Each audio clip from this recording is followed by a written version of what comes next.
Ibadah, iya. Sedekah, iya. Tapi kerjaannya protes mulu sama Allah.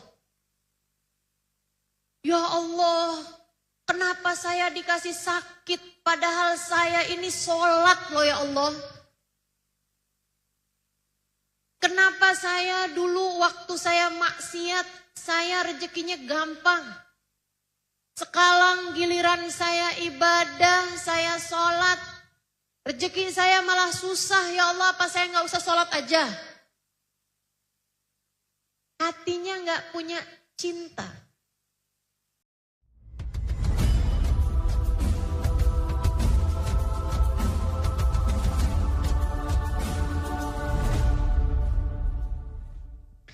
Muslimah dalam cinta dan takwa. Ini temanya pada siang hari ini. Cinta sama takwa itu ibaratnya kayak jalan kanan sama kiri di kaki kita ini ya. Kita melangkah kanan kiri, kanan kiri, kanan kiri, kanan kiri. Dua-duanya harus sama-sama ada. Ibaratnya kayak dua sayap bagi seekor burung. Tanpa keduanya nggak bakalan bisa terbang. Kita nih harus dalam hidup kita punya dua hal ini, Bu. Jalan hidup kita. Jalan takwa dan jalan cinta. Kita nggak bisa salah satunya aja, nggak bisa. Yang penting hidup tuh cinta. Cinta sama Allah. Udah duhur belum? Yang penting cinta.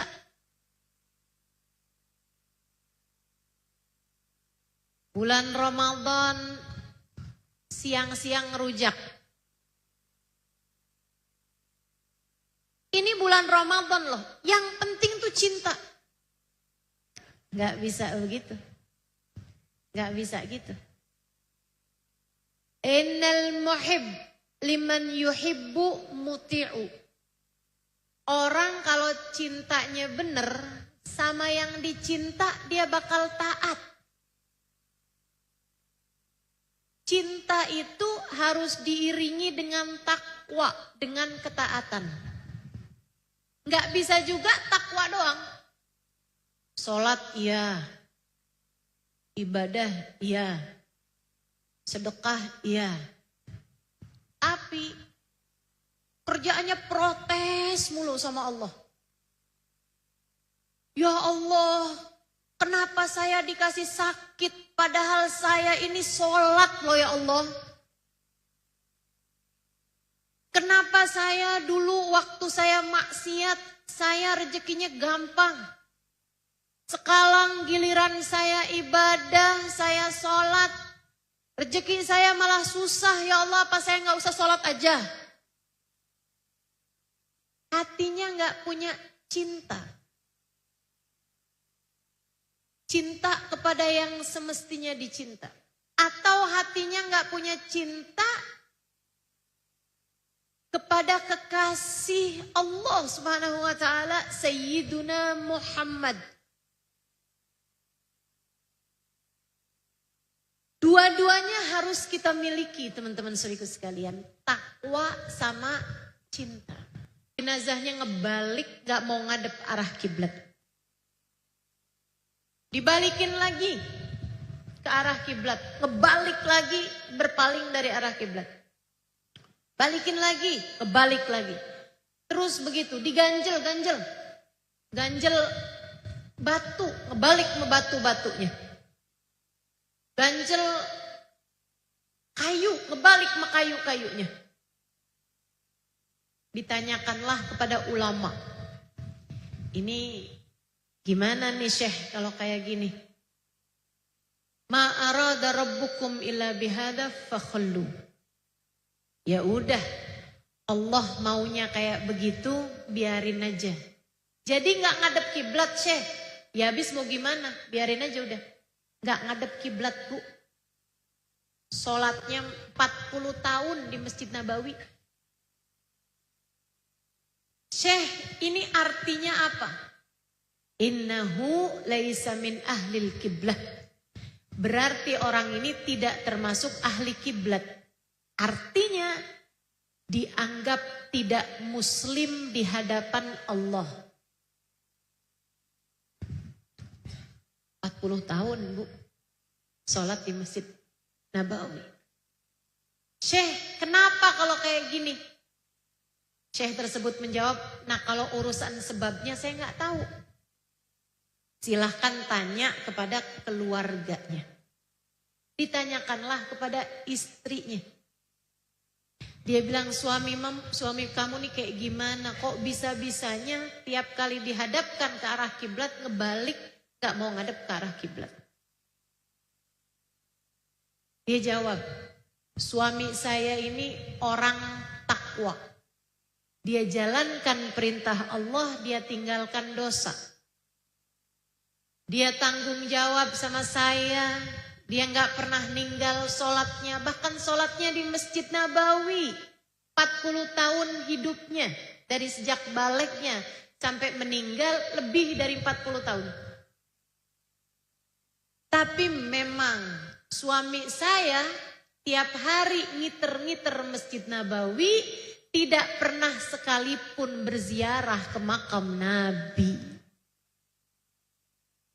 Jadi punya takwa tapi enggak punya cinta. Dia bilangnya Nabi Muhammad udah mati, ngapain kita datengin ziarahin. Dia enggak punya rasa cinta kepada Nabi besar Muhammad. Kita mesti punya dua-duanya. Takwa iya juga, cinta iya juga. Ketika datang seorang sahabat, bukan datang, ketemu sama Nabi Muhammad sallallahu alaihi wasallam. Jalan takwa, jalan cinta, dua-duanya mesti kita punya. Ini dalilnya.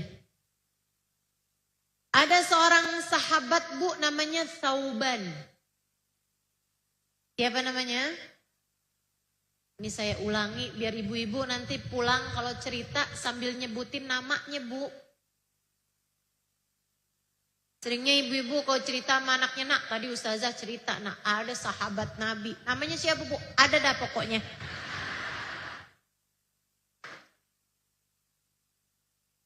Lupa nama ya Bu ya. Lupa nama, ingat cerita. Ustazah kok tahu aja, saya juga suka gitu.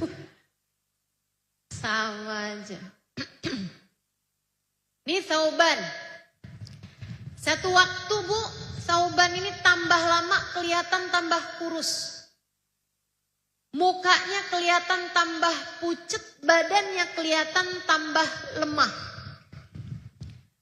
Sahabat pada suka nanya, Thauban kamu kenapa dah?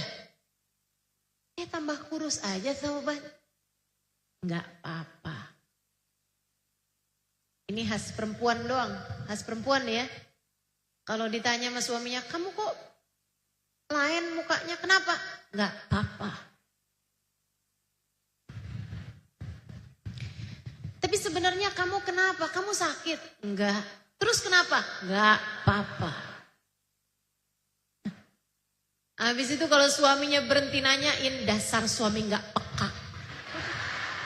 Sian yang jadi suami. Thauban enggak jawab pertanyaan para sahabat. Tapi satu waktu yang nanya adalah penyebab. Nabi Muhammad nanya sama dia. Ya Thauban, lebek Rasul. Mali araka nahilal jism musfarral laun. Thauban, saya liatin kamu tambah kurus, tambah pucet mukamu. Kamu sakit? Enggak Rasul. Terus kamu kenapa Thauban? Saya lagi punya beban pikiran wahai Rasul. Kalau gitu ceritakan padaku apa beban pikiranmu Thauban. Bingung Thauban. Gak usah cerita, boleh gak Rasul? Kamu harus cerita, kata Nabi. Saya nih belakangan kepikiran satu hal Rasul. Apa itu Thauban? Saya lihat-liatin, saya ini laki-laki yang kuat. Saya kalau disuruh pergi perang, saya kuat ya Rasulullah. Saya juga kalau disuruh puasa, saya kuat wahai Rasul. Saya disuruh nggak ketemu sama istri, saya kuat Rasulullah. Ngadepin musuh sekuat apapun, saya nggak takut wahai Rasul. Saya kuat. Tapi ternyata ya Rasulullah, beberapa bulan terakhiran ini saya menyadari ada satu hal yang saya tidak kuat. Apa itu Thauban? Saya tidak kuat menanggung rindu padamu wahai Rasulullah. Karena ternyata rindu itu berat. Kamu gak usah, biar saya aja. Katanya Thauban, saya tidak tahan menanggung rindu padamu wahai Rasul. Saya kalau datang kerinduan padamu malam hari tak sanggup kutunggu siang untuk berjumpa denganmu. Kalau datang kerinduan padamu di waktu siang tak mampu kutunggu malam berjumpa denganmu.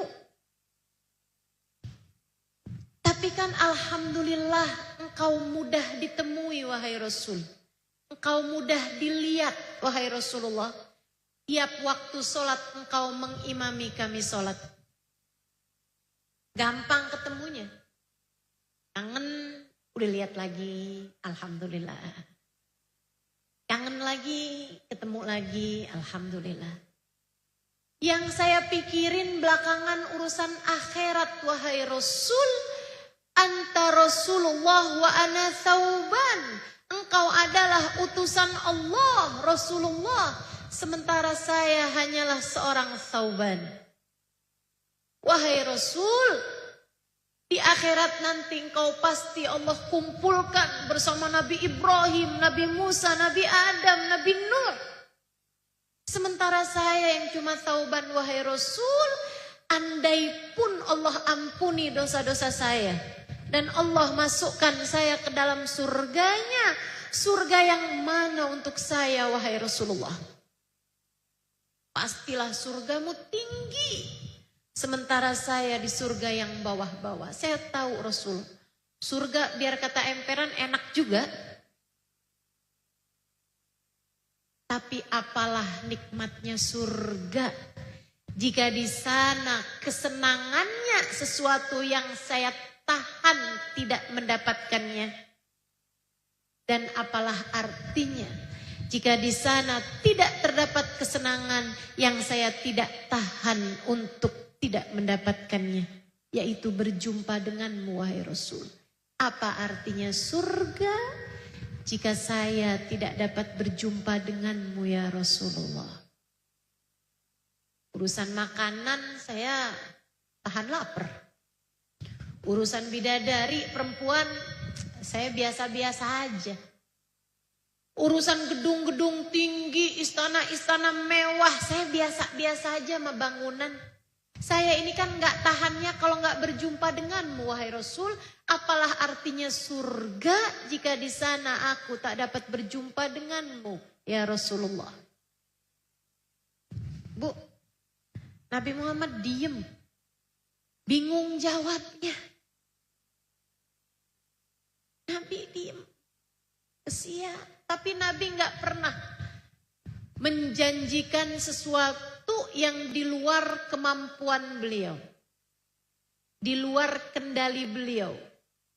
Yaitu surga dan neraka. Nabi gak bisa janjikan surga, janjikan kebersamaan. Sebab urusan surga neraka tidak berada dalam genggaman beliau. Urusan surga neraka adalah hak mutlaknya Allah subhanahu wa ta'ala. Hanya Allah lah yang bisa menetapkan surga dan neraka bagi seseorang. Jadi Ibu-ibu jangan suka netepin surga atau neraka buat orang. Ibu ya. Tuh orang tiap malam yang nganterin ganti-ganti. Neraka pasti tuh.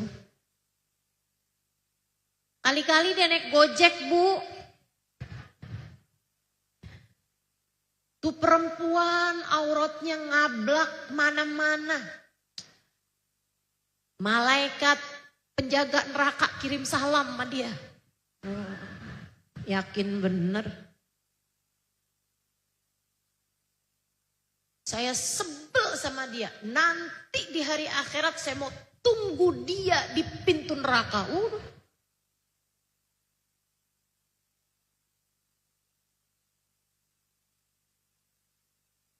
Lah kalau ke pintu neraka berarti kamunya juga iya.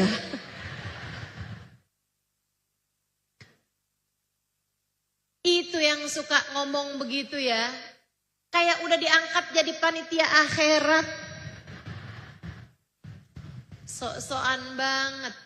Nabi Muhammad aja tidak pernah menjaminkan neraka, apalagi menetapkan, tidak pernah menjaminkan surga, apalagi menetapkan neraka bagi seseorang. Padahal beliau adalah kekasih Allah. Padahal beliau adalah seseorang yang namanya bersanding dengan nama Allah di pintu-pintu surga dan tiang-tiang arsy. Nah, kamu siapa? Ayo beradab. Nabi diem nih. Nabi gak bisa janjiin surga kamu barengan sama saya. Gak gitu Nabi. Beradab sama Allah. Ucapan Tsauban yang hatinya dipenuhi cinta kepada Nabi Muhammad ini menggerakkan arsy Allah Subhanahu wa taala. Hingga akhirnya turunlah malaikat Jibril membawa kabar gembira bagi Tsauban yang karena memikirkan entar di akhirat saya bisa barengan gak sama Nabi Muhammad, mau makan gak enak makan. Mau tidur gak enak tidur sampai akhirnya jadi kurus kering. Kemakan sama beban pikirannya. Allah SWT turunkan malaikat Jibril membawa wahyu. Buat Tsauban dan buat para pecinta-pecinta sepanjang zaman. Semoga kamu, saya menjadi salah satu di antaranya. Amin. Ya Rabbal Alamin. Jalan cinta yang ditempuh sama Tsauban. Apa bunyi ayatnya? Nih, liatin.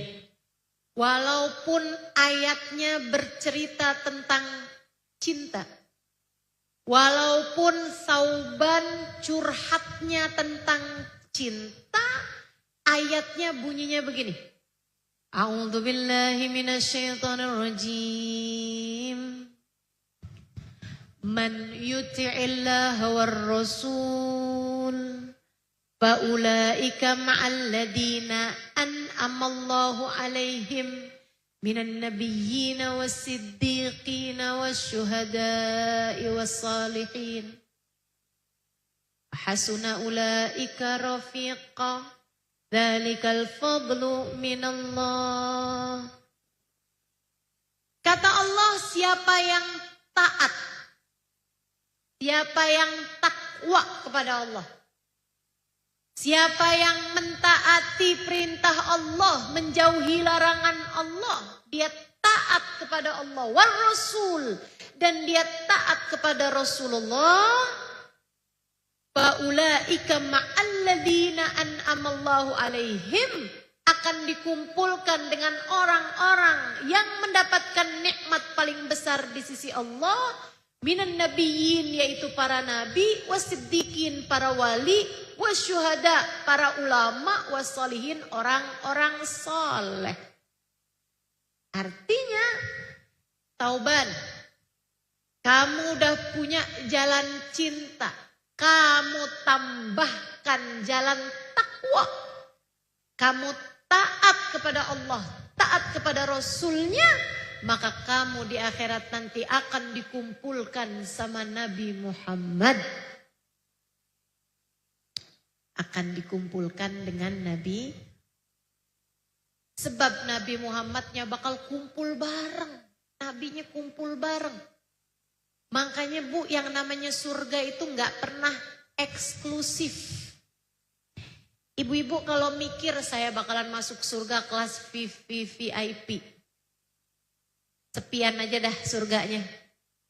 Jadi kita bebas di surga. Itu belum tentu masuk surga yang begitu. Karena yang namanya surga tuh memang seumum itu. Nabi bakal berjumpa dengan umatnya. Nabi bakal berkumpul dengan umatnya. Ibu-ibu suriku sekalian yang saya muliakan. Katanya Nabi Muhammad, anta ma'aman ahbabta. Kamu di akhirat nanti akan dikumpulkan dengan yang kamu cintai. Jadi jalannya dua-duanya harus punya taat, takwa, dan cinta. Takwa dengan seluruh anggota tubuhmu, cinta dengan hatimu. Sama Allah yang taat, yang takwa. Sama Nabi Muhammad yang taat, yang takwa. Sama Allah yang cinta, sama Nabi Muhammad juga. Cintai Nabi Muhammad sallallahu alaihi wa ala alihi wa sahbihi wasallam. Dan saya liatin ya Bu, orang-orang itu kalau dia takwanya benar, dia akan cinta. Saya liatin juga orang kalau cintanya benar, dia akan takwa. Subhanallah. Jadi gak bisa dipisah-pisah itu tuh. Gak bisa yang saya akan masuk surga lewat jalan takwa. Gak perlu cinta. Gak bisa. Saya akan masuk surga lewat jalan cinta. Saya gak perlu takwa. Gak bisa. Dua-duanya adalah dua sayap. Kanan dan kiri. Dengannya kita bisa terbang menuju surga Allah Ta'ala. Yuk belajar jadi hamba yang penuh takwa. Yuk belajar jadi hamba yang penuh cinta. Insya. Takwa itu berarti apa Ustazah? Kerjakan perintah, jauhi larangan. Kerjakan perintah, sholatmu dijaga Bu. Mau masuk surga tapi nggak mau sholat. Surga yang mana itu? Kalau kamu mau ibadah, kalau kamu mau surga, ya mesti taat sama perintah Allah. Nggak bisa ada ceritanya, oh, tenang aja. Saya udah dijamin surganya nih, jadi saya nggak perlu sholat. Nggak bisa begitu. Saya liatin orang-orang semakin dekat jalannya menuju Allah, semakin soleh, sholatnya semakin bagus. Nggak ada ceritanya begini nih. Nggak ada ceritanya. Saya ini udah pasti surganya lah. Jadi saya nggak wajib sholat lagi. Nggak ada ceritanya orang nggak wajib sholat. Ini jangan sampai menyesatkan pikiranmu. Bu. Nggak ada ceritanya. Kamu udah gak wajib sholat lagi. Gak ada ceritanya. Misalnya nih. Umur udah 90 tahun. Mama udah sholat mah. Gak nak, mama nih gak perlu sholat lagi nak sekarang. Udah. Mama dapat wahyu dari Allah. Katanya mama udah gak perlu sholat lagi nak. Bu. Sholat itu wajib. Yang enggak wajib sholat cuma 2 orang. Orang yang udah mati sama orang gila. Jadi selagi ibu hidup dan enggak gila, maka ibu wajib. Gak ada ceritanya ibu ninggal sholat. Jangan. Nggak ada ceritanya. Udah Bu, kalau ibu umur udah sekian udah nggak wajib sholat. Nggak ada ceritanya, nggak ada ceritanya. Dulu Sayyidina Syekh Abdul Qadir Al-Jailani, seorang wali min auliyaillah, wali besar ibu-ibu sekalian. Lagi ibadah dalam gua. Ibadah dalam gua. Tiba habis selesai sholat Bu, tempatnya goyang. Tempatnya kayak gempa gitu, bergetar tempatnya. Habis itu dari arah depannya Bu, ada cahaya yang sangat terang benderang. Habis itu ada suara menggelegar. Ya Abdul Qadir. Wahai Abdul Qadir. Telah panjang dan telah tinggi ibadahmu, maka mulai sekarang kamu sudah tidak lagi wajib mengerjakan sholat. Dan mulai sekarang sudah tidak ada lagi yang haram bagimu Abdul Qadir. Qad ubiha lakal muharramat, telah diperkenankan untukmu, dihalalkan untukmu semua yang semula haram. Bu, Abdul Qadir ambil batu, Syekh Abdul Qadir ambil batu, ibu-ibu sekalian, dilempar sumber suara tersebut, seraya mengatakan, ikhsya ya la'in, kurang ajar kamu setan. Cahayanya redup, hilang. Dari arah sumber cahaya itu muncullah setan. Setannya nanya, Abdul Qadir, dari mana kamu tahu kalau saya setan? Katanya Abdul Qadir, Syekh Abdul Qadir Jailani, dari ucapanmu sendiri. Sholat udah gak wajib, yang haram udah jadi halal. Kenapa kamu tahu dari ucapan saya kalau saya setan? Ama Nabi Muhammad aja yang haram tetap haram. Buat Nabi Muhammad aja sholat tetap wajib. Masa ketiba saya kemudian jadi gak wajib sholat, jadi gak haram hal-hal yang diharamkan. Siapa kita Bu? Ama Nabi Muhammad aja sholat duhur wajib, sholat asar wajib, maghrib wajib, isya wajib, subuh wajib. Bahkan buat Nabi Muhammad tahajud wajib Bu, tahajud wajib buat Nabi Muhammad. Masa buat kita tiba-tiba duhur jadi gak wajib, asar jadi gak wajib. Yang taat tetaplah taat. Ibadah harus kita kerjakan ibu-ibu sekalian. Capek sholat mulu. Kamu kalau pengen gak capek sholat, ntar hari pertama masuk kuburan. Gak usah sholat tuh Bu. Gak usah sholat. Udah gak perlu sholat lagi ntar di kuburan. Tapi selagi ibu masih hidup di atas muka bumi, sholat Bu, jangan ditinggal. Sholat Kak, Dek, Nak, jangan tinggal. Ibadah-ibadahmu jangan ditinggal. Orang-orang soleh itu jangankan yang wajib, yang sunnah-sunnah saja mereka istiqomah. Ibu-ibu sekalian, guru-guru saya pernah nanya sama putrinya Habib Muhammad bin Abdullah Al-Haddar, Ubaba Maryam, salah satu guru saya dari Madinah. Beliau tinggal di Madinah. Almarhumah, sekarang udah wafat Bu, sekitar 10 tahunan yang silam. Saya tanya, Ubaba, saya pernah dengar dari guru saya Sayyidil Habib Umar bin Hafid, ayahanda Ubaba, yang adalah gurunya Habib Umar, itu sepanjang hidupnya, dari mulai sejak kenal diri, sebelum balik umur 10 tahunan, tidak pernah meninggalkan sholat berjamaah dan tidak pernah tertinggal takbiratul ihramnya imam. Saya bilang, bener gak begitu Ubaba? Karena saya Bu Halimah Lidrus, kepengen bisa istiqomah sholat berjamaah. Saya berusaha untuk bisa sholatnya selalu berjamaah. Tapi ada aja Bu. Ada aja. Yang saya pulang dari luar kota, jam 11 malam, jam 12 malam suami saya udah tidur.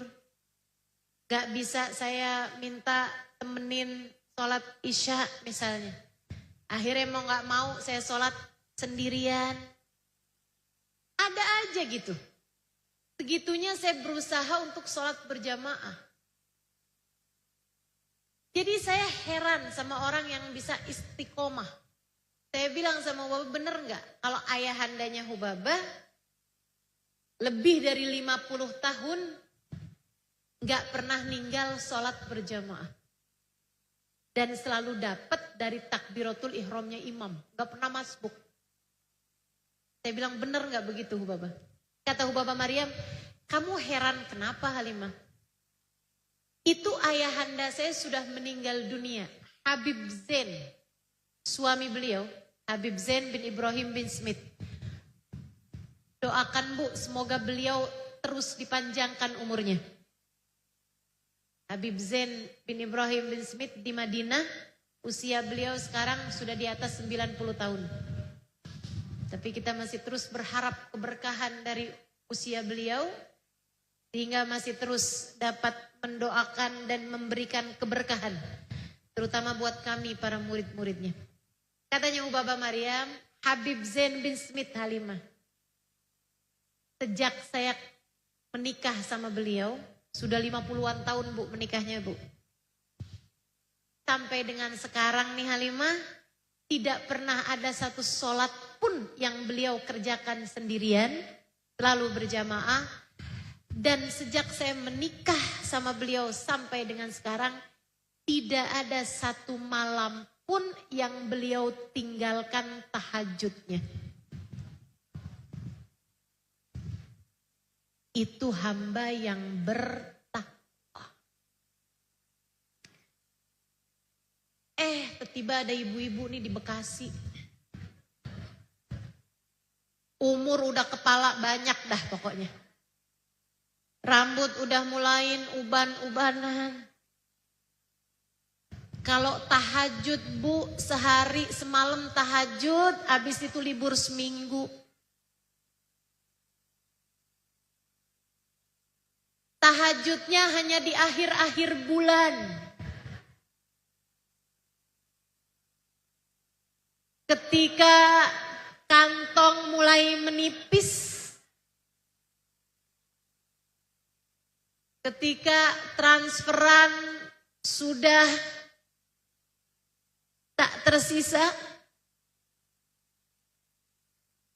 mendadak-dadak jadi rajin tahajud. Begitu transferan masuk, tahajudnya udah hilang gak tahu kemana. Ada yang begitu? Mana orangnya? Bu, yang sunnah Senin Kemis itu puasa, bukan sholat malam. Lah kenapa ini sholat malamnya Senin Kemis doang? Ayo belajar, bismillah, bismillah. Ibu-ibu sekalian saya muliakan, Ustazah itu kan barang sunnah, kenapa jadi kayak wajib Ustazah? Bu, dia memang barang sunnah Bu, tapi kalau enggak dimulai-mulai kapan bakal dikerjainnya? Ibu-ibu sekalian yang saya muliakan, ibu enggak tahannya kenapa? Ngantuk Ustazah, ngantuk mulu dari bayi.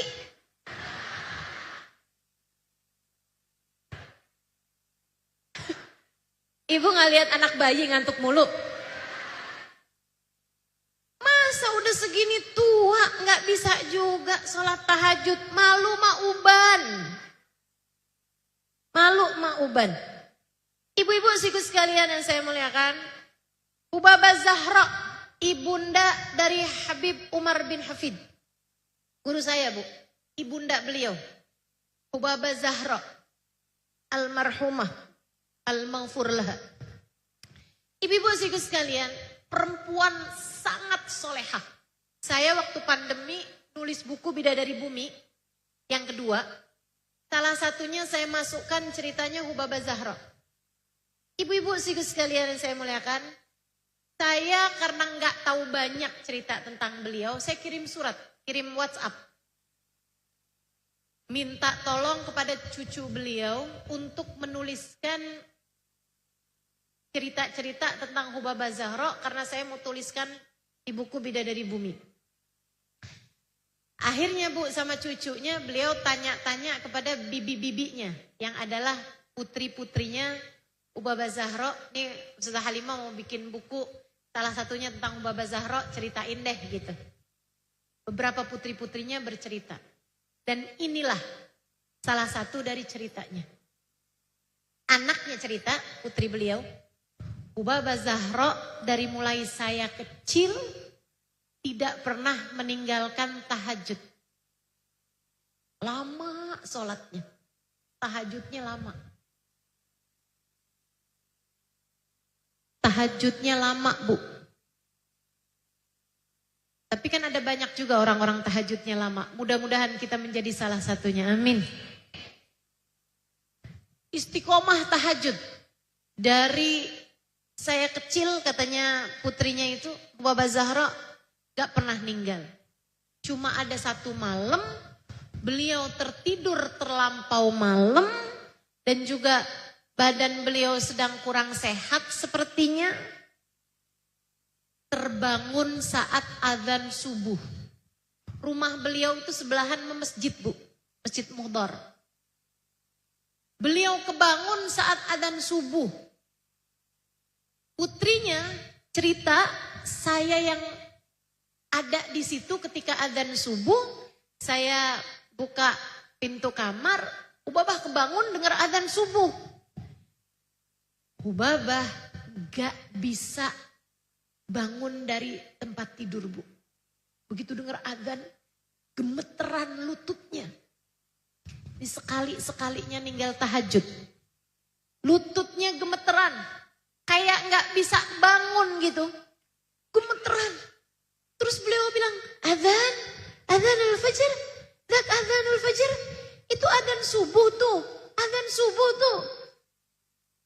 Saya bilang sama beliau, iya Umi itu azan subuh Mi. Bapak bilang, Zahra magamat lailatha. Ini Zahra nih gak bangun di malam. Zahra nih gak bangun di malam. Astagfirullah, Zahra gak bangun di malam. Zahra gak bangun di malam. Beliau nangis terisak-isak karena gak bangun tahajud.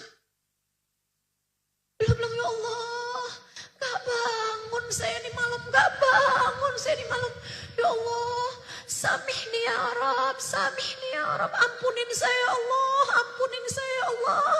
Saya tinggalin tahajud di malam ya Allah. Ampunin saya Allah, ampunin saya Allah. Ini tidur apa kayak begitunya saya Allah. Maafin saya Allah, maafin saya Allah.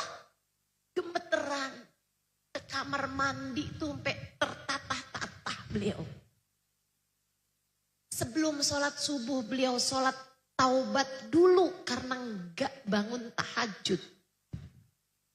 Katanya putrinya Hubabah Zahra hari itu nangisin malamnya yang tertinggal tahajud. Lebih daripada Hubabah Zahra nangis ketika suaminya diculik sama komunis. Ibu-ibu saudaraku sekalian.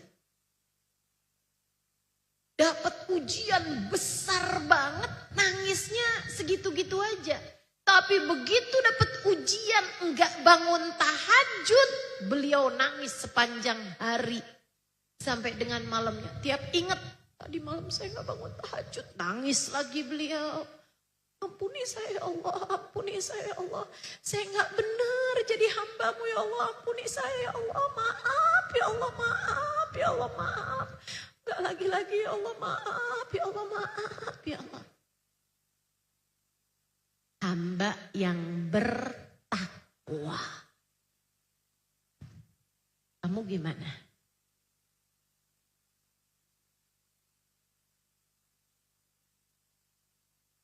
Sekurangnya,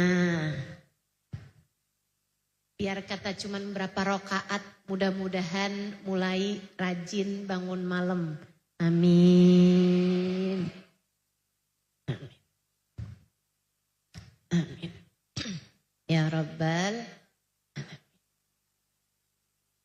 Ibu-ibu saudaraku sekalian yang saya muliakan, takwa. Jalanin perintah Allah. Ustazah, perintah Allah kan bukan cuma sholat. Iya, semuanya. Semuanya. Sedekah. Bu, Allah kasih kamu harta. Dari Allah semua itu. Masa kamu mau menikmatinya sendirian aja? Ayo, siapa yang kepengen hartamu membawamu kepada kesenangan di akhirat juga, selain daripada kesenangan di dunia, jangan sampai enggak sedekah. Sedekahin. Bentar lagi nih mau datang hari kurban, hari raya kurban. Ibu, yang bisa kurban sapi, kurbanin.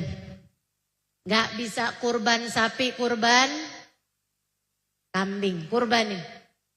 Enggak bisa kurban kambing,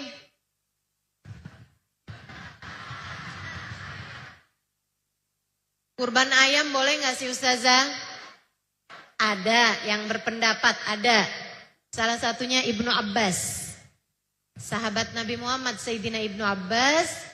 Itu salah satu di antara orang yang bilang bahwa kurban ayam itu boleh. Dengan dalil Sayyidina Bilal bin Rabah. Nabi bu waktu hari raya kurban Nabi nanya. Kamu kurban apa kata Nabi? Mas sahabat. Unta ya Rasulullah. Oh. Kamu apa? Kambing Rasul. Nah, kamu apa? Unta Rasul. Kamu kambing Rasul. Kamu kambing. Nabi kemudian bilang sama Bilal. Kamu Bilal ayam Rasul. Nabi senyum kayak ketawa-ketawa gitu. Dengar Bilal bilang ayam. Nah dari Sayyidina Ibnu Abbas bilang. Boleh tuh kurban ayam dengan dalil tadi itu. Tapi banyak diantara ulama yang bilang enggak ada Allah sebutkan Nabi Muhammad dalam hadisnya enggak ada nyebut ayam. Jadi kurban ayam tuh enggak boleh. Itu mungkin khusus saja buat Bilal bin Rabah. Makanya Nabi juga senyum-senyum. Nah kamu bukan Bu Bilal? Enggak usah ikutan kurban ayam. Demikian pendapat para ulama-ulama. Menurut saya. Yang saya dapat dari guru-guru saya juga. Kalau kamu emang kepengen banget kurban. Tapi tiap tahun nih duitnya kurang mulu nolnya. Apalagi sekarang. Harga plastik naik. Apa hubungannya ya?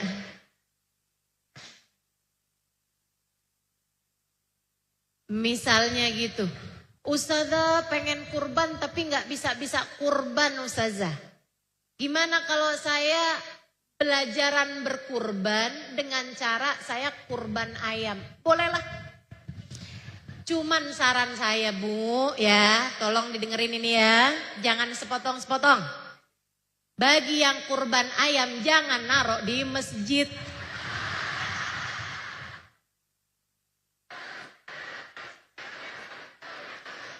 Apalagi bahasanya kata Ustazah Halimah boleh. Waduh. Bahaya ini ya. Potong aja di rumah.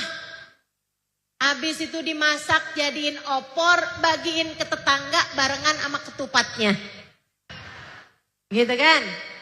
Nah tuh. Allah Maha Rahman, Allah Maha Rahim.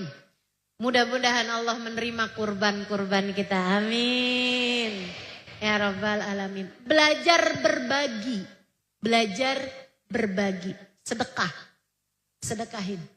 Gak akan nyesel Bu kamu kalau harta kamu sedekahkan di jalan Allah. Gak akan nyesel. Dunia cuman segini-gininya. Jadi bekalan kita menuju akhirat. Insya Allah. Ibu-ibu sekalian, takwa sama Allah. Takwa kepada Allah. Allah nyuruh kita nutup aurat. Bagian dari takwa Bu. Ya Bu ya. Jangan sampai ada ibu-ibu di sono tapi di Bekasi gak ada. Gak ada bedanya. Kalau pergi ke pengajian kerudungannya double-double. Tapi Tapi giliran ngejar tukang sayur, kerudungannya ketinggalan. Ustazah kalau ngambil kerudungan dulu nih Ustazah, tukang sayurnya keburu pergi. Nah, jangan begitu ya Bu ya. Tutup aurat bagian dari kita melaksanakan perintah. Ibu udah tahu belum kalau enggak boleh salaman laki-laki sama perempuan yang bukan mahram? Tahu? Jangan sampai ketemu sama ustazah belum tentu salaman, ketemu sama ustadz pengennya salaman. Ketemu sama Bu Lurah nggak salaman, sama Pak Lurah pengen salaman. Jangan begitu. Ustazah, saya mah salaman ya ustazah, nggak ada rasa apa-apa ustazah. Bu, walaupun kagak ada rasanya tetap haram Bu, tetap haram. Nabi kita Muhammad sallallahu alaihi wasallam, beliau mengatakan la an aqbalani rajulun bisyu'latin minan nar ahabbu ilayya min an yamussa jilda imra'atin la tahillu li. Lebih baik saya dihadapkan dengan seorang laki-laki yang bawain saya api berkobar di hadapan saya, ditakut-takutin sama api, mendingan saya daripada saya harus bersalaman dengan perempuan yang tidak halal bagi saya. Nabi nggak mau Bu salaman. Nabi nggak mau salaman. Ibu-ibu sekalian, lah kamu kalau mau salaman sama laki-laki yang bukan mahram, mau ngikutin siapa? Nabi aja nggak salaman. Saya nggak ada perasaan apa-apa. Maksud kamu Nabi Muhammad kalau salaman ada perasaan apa-apa gitu? Nabi orang yang paling pinter jaga hati, Bu. Segitunya Nabi tidak mau bersentuhan dengan perempuan yang tidak halal baginya. Maka ibu-ibu jangan mau bersalaman dengan yang bukan mahramnya. Jelas? Jelas? Ustazah, gurunya anak-anak saya Ustazah. Ya biarin. Mau siapa juga Bu, jangan salaman. Salamannya hanya dengan laki-laki yang mahram sama kita. Siapa tuh? Bapak, paman, anak laki, ponakan laki, saudara laki. Itu yang kita boleh salaman. Sama ipar boleh nggak? Nggak boleh. Ama mantan boleh gak mantan?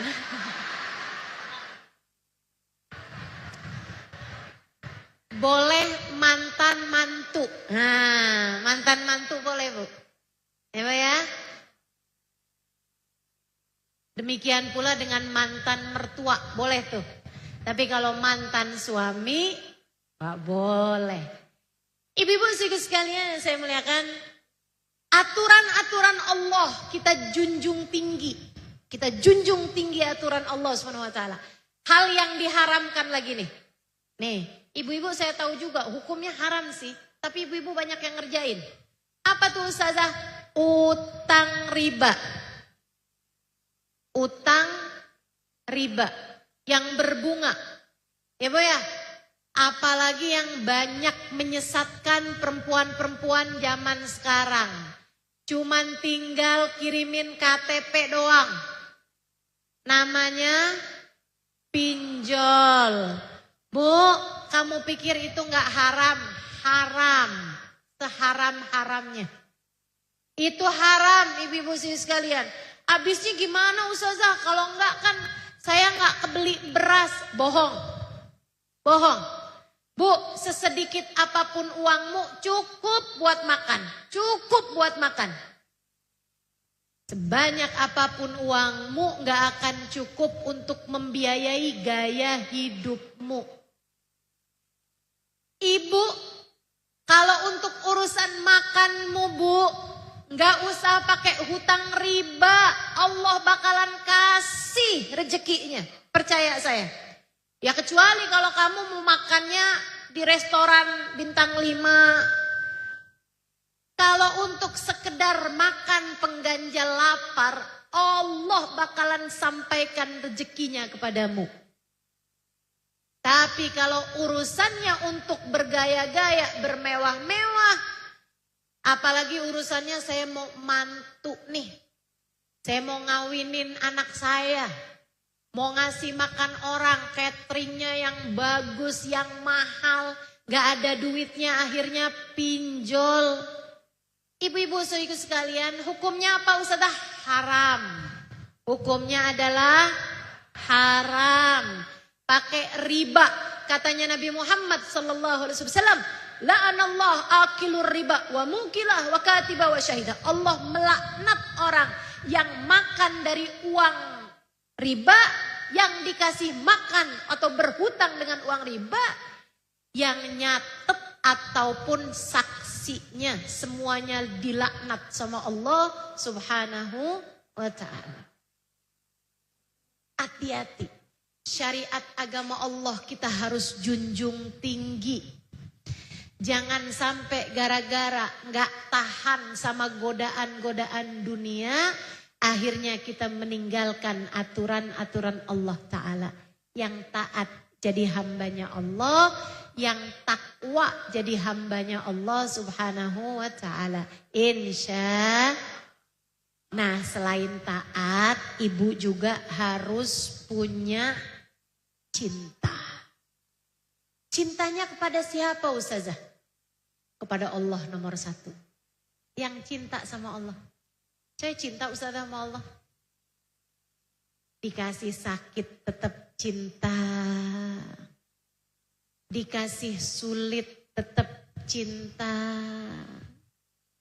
Dikasih kemiskinan tetap cinta. Saya ceritain Bu. Ada dulu seorang sahabat Nabi.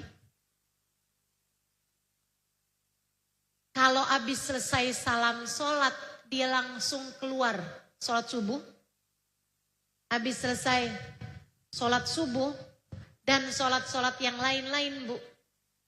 Dia langsung bangun berdiri, gak pakai lama keluar dari masjid. Diperhatiin sama para sahabat-sahabat Nabi. Satu waktu Nabi Muhammad sendiri ngeliatin dia. Kenapa ini ya? Dipanggil sama Nabi. Di waktu sholat yang lain, Nabi sebelum sholat udah bilang duluan. Nanti kamu habis selesai sholat, saya mau ngomong ya, lebek Rasul. Habis selesai sholat dipanggil sama Nabi. Kamu kayaknya tiap waktu sholat saya liatin bersegera keluar rumah. Bersegera keluar masjid. Kemana? Kata Nabi gitu. Pulang ke rumah Rasul. Emang kenapa gak sampai nungguin zikir, nungguin doa? Ini Rasul. Kenapa? Bajunya nih. Kenapa emang bajunya? Kayak baju kayak gamis gitu ya Bu ya. Mau dipakai istri saya buat sholat Rasul. Dari miskinnya Bu, baju buat sholatnya itu suami istri ganti-gantian. Tentu aja yang perempuan selain dari pakai gamis itu, dia juga pakai kerudungan ya Bu ya. Pakai kaos kaki lah semacam itu. Maksudnya penutup kaki juga gitu kan. Nutup auratnya. Tapi maksudnya baju yang sama dipakai sama suami, dipakai juga sama istrinya buat sholat. Di luar waktu itu mereka pakai baju mereka yang mereka rasa gak cukup layak buat sholat. Kayak udah warnanya gak jelas gitu Bu. Dan itu aja yang dia punya, suami istri segitu miskinnya. Ibu-ibu sekalian, makanya kalau zaman sekarang si orang bilang saya miskin, saya gak punya begini begitu. Bu masih pakai HP.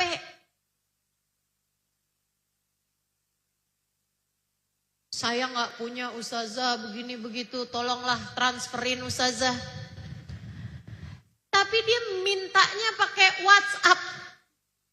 Jual aja HP-nya kalau kamu memang gak bisa makan.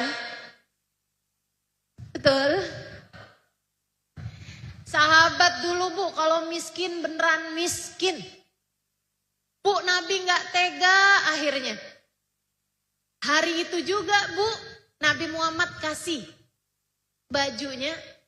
Para sahabat kemudian ngumpulin harta mereka, kasihin kepada orang ini. Dia pun pulang dari masjid dalam keadaan penuh sukacita, ngebawain barang-barang dari para sahabat ini Bu nih. Ada baju, ada perhiasan, ada uang, ada... Seneng banget dia pulang. Tapi besoknya dibalikin semuanya tanpa terkecuali. Dibawa lagi sama dia ke masjid tanpa terkecuali. Habis kayak dapat 2 hari, 3 hari. Sama Nabi ditanya, lah kok dibalikin?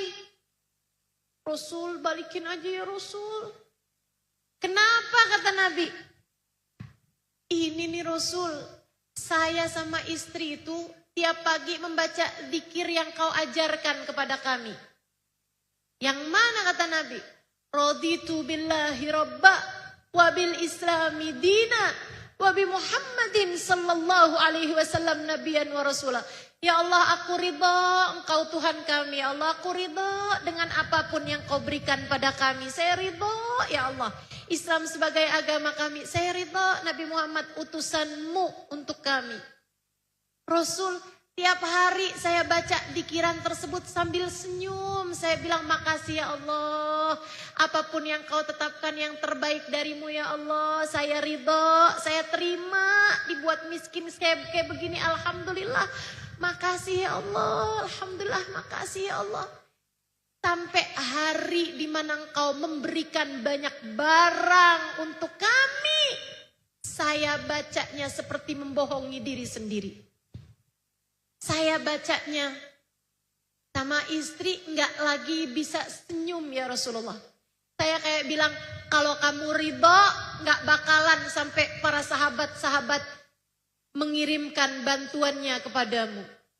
Kalau kamu beneran ridho, kamu beneran seneng Allah jadikan kayak begini, mestinya nggak sampai ada orang nyumbangin kamu kayak begini. Maafkan saya Rasul, saya balikin aja di Rasul. Sebab selama ini saya cinta kepada Allah. Dan saya merasakan hati saya terima dengan apapun yang telah ditetapkan Allah. Subhanallah. Itu para sahabat. Cintanya kepada Allah sampai membuat dia ngerasa apapun aja yang Allah kasih, alhamdulillah. Dikasih miskin, alhamdulillah. Dikasih kaya, alhamdulillah. Dikasih sehat, alhamdulillah. Dikasih sakit, alhamdulillah. Punya suami, alhamdulillah. Jadi janda, alhamdulillah. Menjomblo, alhamdulillah. Apapun Allah tetapkan yang terbaik Bu. Habis nikah punya anak, alhamdulillah. Nikah lama gak punya anak, alhamdulillah. Apapun yang Allah tetapkan yang terbaik, kita gak cukup ngerti, tapi Allah tahu segalanya. Cinta kepada Allah, qanaah, nerima sama apapun yang telah Allah Subhanahu wa taala tetapkan. Bu, lain ceritanya dia ini Bu, lain lagi ceritanya orang yang sama Allah dikasih kaya. Namanya Abdurrahman bin Auf. Ibu-ibu sekalian, satu waktu dia dengar hadis. Katanya Nabi Muhammad, orang soleh. 2 orang. Yang satu kaya, yang satu miskin. Yang miskin masuk surga duluan 500 tahun lebih awal daripada yang kaya. Sama-sama soleh nih Bu. Ayo nih, yang hidupnya cita-citanya pengen kaya, dengerin cerita ini.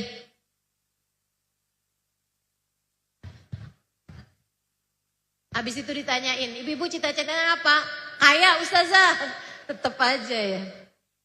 Jadi nih Bu nih, Nabi Muhammad cerita orang dua-duanya sama-sama soleh. Ibadahnya sama. Cuman yang satu miskin sehingga gak ada hisabnya. Yang satu kaya sehingga lama hisabnya. Karena hisab lama itu Bu ditanyain satu-satu. Kerudung kamu dapat dari mana, dipakai buat apa aja. Satu detil sekali pertanyaan di akhirat. Makanya sampai dia tertahan kabarnya 500 tahun Bu dari orang yang miskin. Ada sahabat yang kaya namanya Abdurrahman bin Auf. Serem dengar hadis itu. Akhirnya dia mikir gimana caranya ya biar miskin saya ini. Biar duit saya tuh habis gitu. Karena disedekahkan nambah lagi. Dibagi-bagiin nambah lagi. Perdagangannya maju. Akhirnya Bu, satu hari Nabi ngajakin pergi perang sama para sahabat di saat musim panennya kurma. Kurma itu Bu, kalau dipanen, kurma itu kalau waktunya mestinya dipanen, kalau nggak dipanen-panen kematangan. Kematangan tuh jadi setengah busuk ya Bu ya. Jadi nggak bagus kurmanya, masih bisa dimakan, cuman jadi nggak bagus kualitasnya gitu. Akhirnya karena diperintah sama Nabi Muhammad, para sahabat tetap pergi juga. Abdurrahman bin Auf bilang begini, udah gak apa-apa pergi perang aja. Nanti saya akan beli panen-panennya. Para sahabat girang senang, pergi perang. Pulang pergi perang beneran Bu, kurma mereka pada busuk.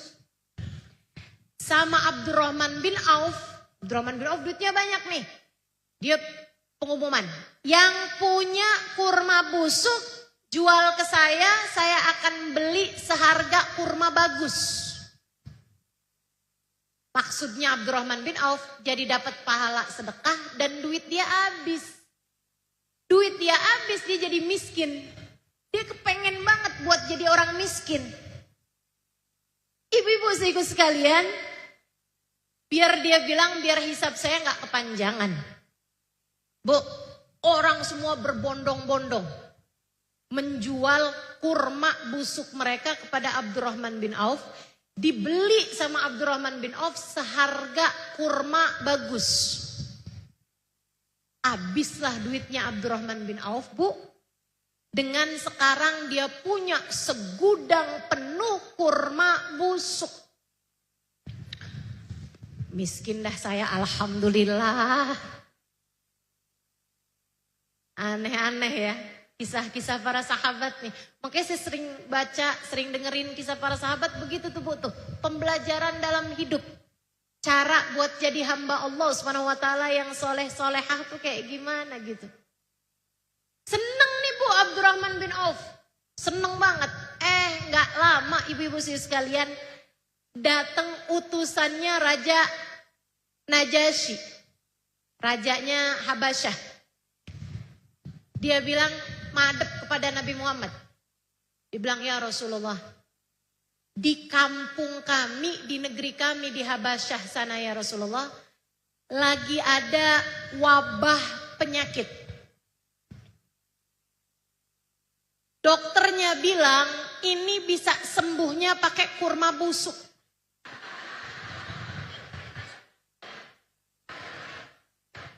Kami nggak punya Rasul kurma busuk. Jadi kami tanya padamu wahai Rasulullah, adakah yang bisa memberi kurma busuk pada kami? Kami akan beli, nih udah dibawain duitnya 3 kali lipat. Dari harganya kurma yang normal. Nabi senyum. Nabi kemudian panggil Abdurrahman bin Auf. Kata para sahabat, ya emang takdir kaya gak bisa kabur dari kamu Abdurrahman. Ya Allah Bu, kaya lagi aja.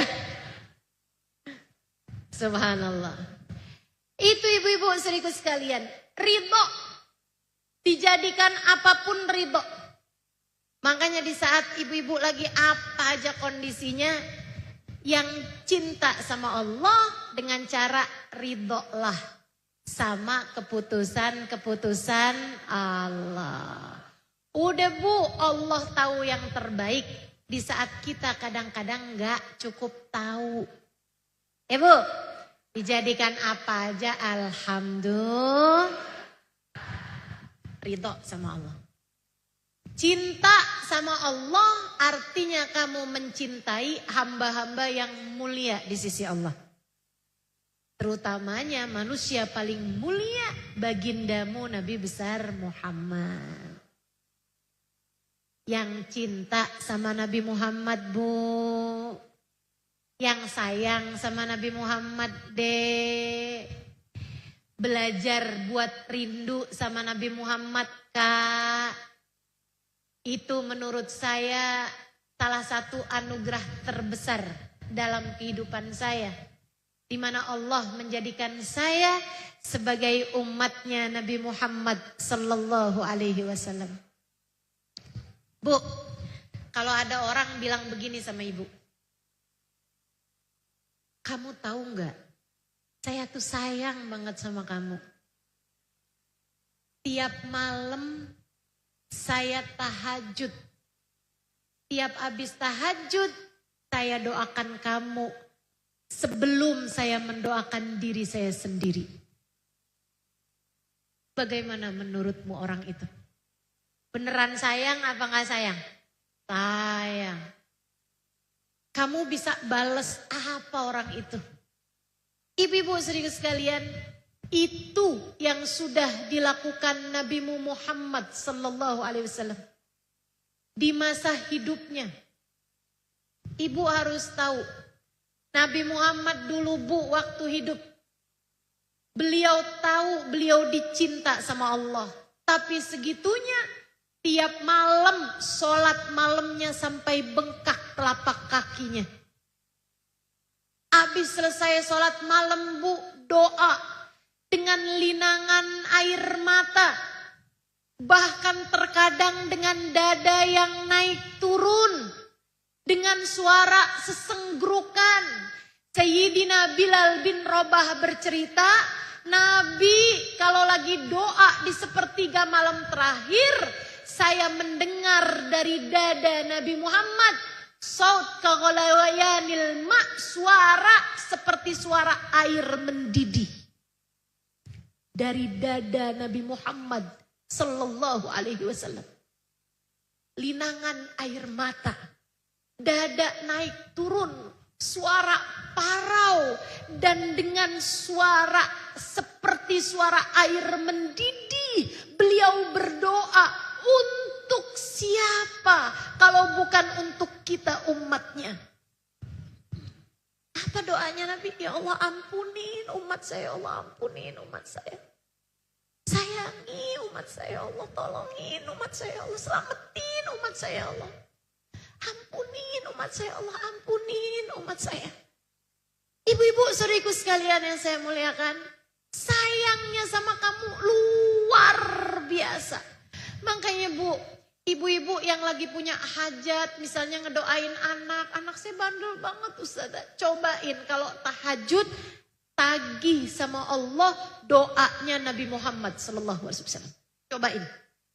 Ya Allah, anak saya ya Allah, dia kan juga umatnya Nabi Muhammad. Katanya kan Nabi Muhammad selalu mendoakan umatnya di waktu hidup beliau, bahkan sesudah wafat beliau.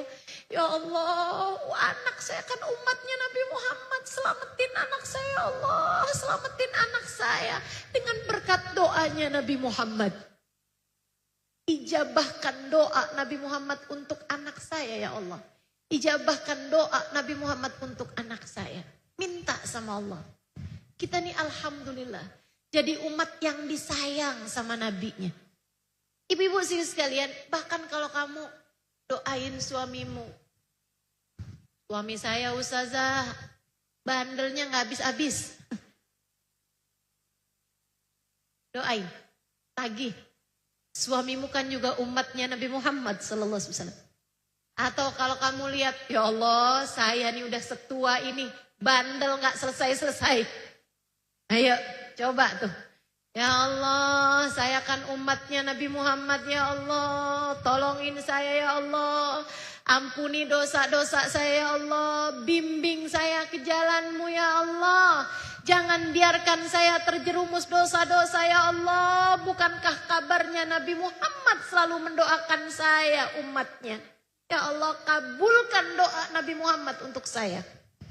Minta, tagih doanya Nabi Muhammad sallallahu alaihi wasallam untukmu. Sayangi, cintai Nabi Muhammad. Karena Nabi Muhammad memang begitu besar cintanya kepada kita sekalian. Cintai juga para ulama, cintai juga orang-orang soleh, cintai kedua orang tuamu, cintai saudara-saudarimu, cintai suamimu, bukan suami orang, cintai suamimu, cintai anak-anakmu, cintai siapapun yang Allah perintahkan kita untuk mencintai mereka. Pada akhirnya saya mau ngajakin ibu-ibu nih sekarang nih. Kita punya Nabi Muhammad sallallahu alaihi wasallam penuh cinta sama kita.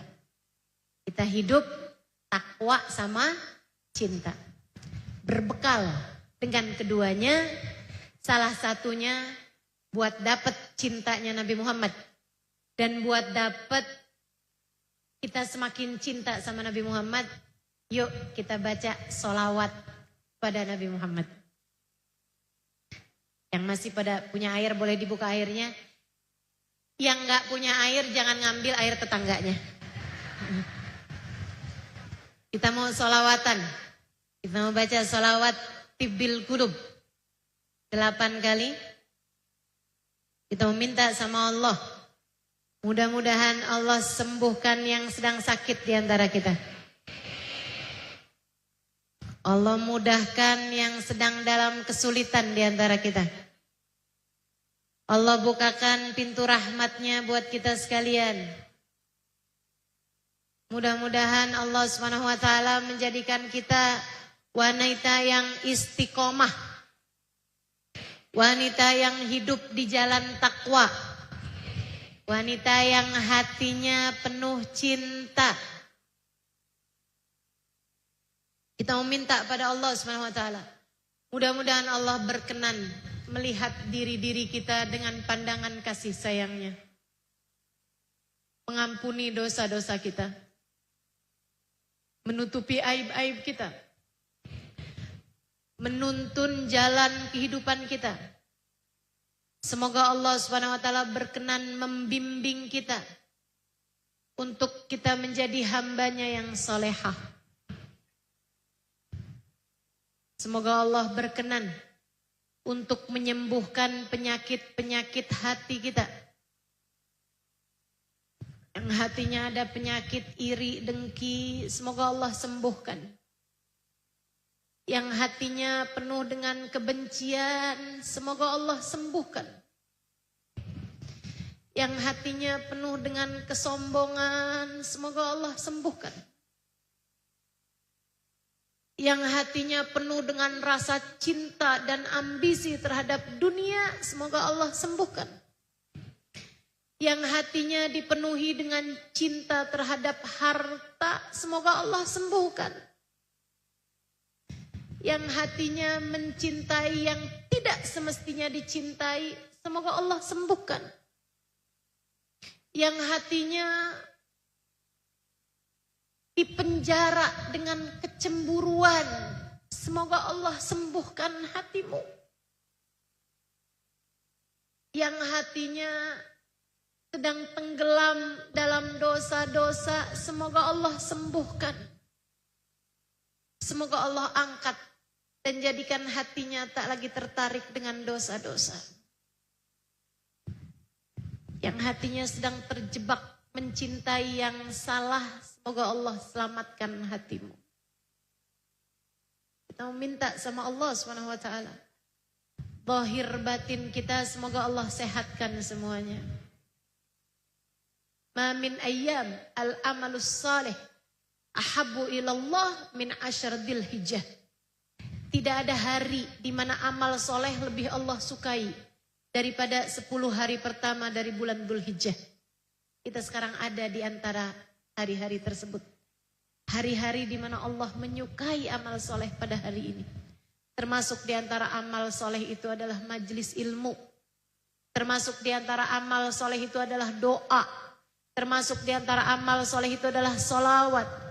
Termasuk dari amal soleh itu adalah perkumpulan-perkumpulan dalam zikir, dalam ilmu seperti ini. Maka kita minta pada Allah Subhanahu wa taala dengan keberkahan 10 hari dari bulan Dzulhijjah ini, mudah-mudahan Allah berkenan memandang kita semua, menyembuhkan kita semua, menyayangi kita semua, mengampuni dosa-dosa kita semua, menutupi aib-aib kita semua, berkenan memandang kita dengan pandangan kasih sayangnya, membimbing langkah kehidupan kita biar istiqomah di jalannya.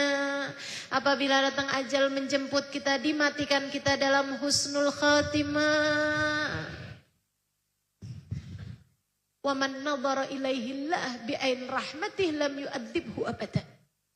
Nabi Muhammad mengatakan, siapa yang dipandang Allah dengan pandangan kasih sayangnya, Allah tak akan pernah tega menyiksa dia selama-lamanya. Kita meminta sama Allah, semoga Allah berkenan memandang kita dengan pandangan kasih sayangnya. La hadhihi niyah wa bikulli niyatin salihah. Wa ila hadratin Nabi al-Fatihah. A'udzu billahi minasyaitonir rajim. Bismillahirrahmanirrahim. Alhamdulillahi rabbil alamin. Ar-Rahmanir-Rahim. Maliki yaumiddin. Iyyaka na'budu wa iyyaka nasta'in. Ihdinas siratal mustaqim. Siratal ladzina an'amta 'alaihim ghairil maghdubi 'alaihim waladdallin. Amin. A'udzu billahi minasyaitonir rajim. Bismillahirrahmanirrahim. Innallaha wa malaikatahu yusalluna 'alan nabi. Ya ayyuhalladzina amanu sallu 'alaihi wa sallimu taslima. Allahumma salli 'ala sayyidina Muhammadin tibbil qulubi wa dawaiha وعافية الأبدان وشفائها ونور الأبصار وضيائها وعلى آله وصحبه وسلم. اللهم صل على سيدنا محمد طب القلوب ودوائها وعافية الأبدان وشفائها ونور الأبصار وضيائها وعلى آله وصحبه وسلم.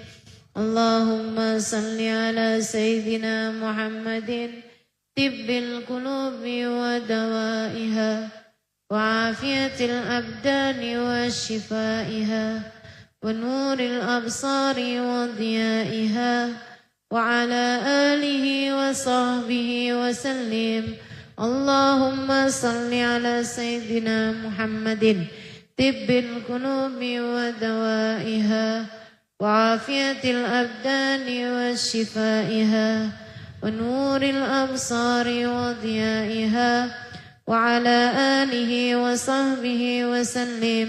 اللهم صل على سيدنا محمد طب القلوب ودوائها وعافية الأبدان وشفائها أبصار وضيائها وعلى آله وصحبه وسلم. اللهم صل على سيدنا محمد طب القلوب ودوائها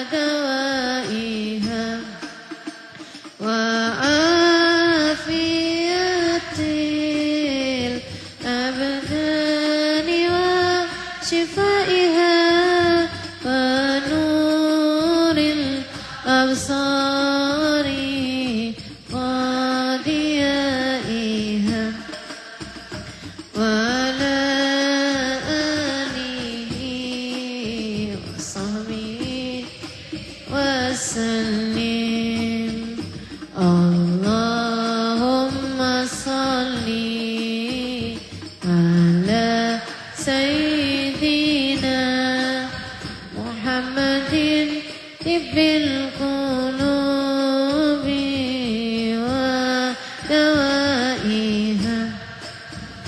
وعافية الأبدان وشفائها ونور الأبصار وضيائها وعلى آله وصحبه وسلم. Terakhir, Allahumma salli ala Sayyidina Muhammadin tibbil qulubi wa dawaiha wa afiyatil abdani wa shifaiha wa nuril absari wa diyaiha wa ala alihi wa sahbihi wa sallim. Al-Fatihah biniyati syifaa ajilan syifaan la yughadiru saqaman wala alama. Sebutkan namamu dan nama orang-orang yang kamu berharap Allah memberikan kesehatan padanya. Allahumma rabban nas adhibil ba's ishfi anta syafi wa afi antal muafi. Allahumma rabban nas adhibil ba's ishfi anta syafi wa afi antal muafi. Allahumma rabban nas adhibil ba's ishfi anta syafi wa afi antal muafi. Syifaan la yughadiru saqaman wala alama ila hadratin Nabi Muhammad sallallahu alaihi wasallam. Al-Fatihah.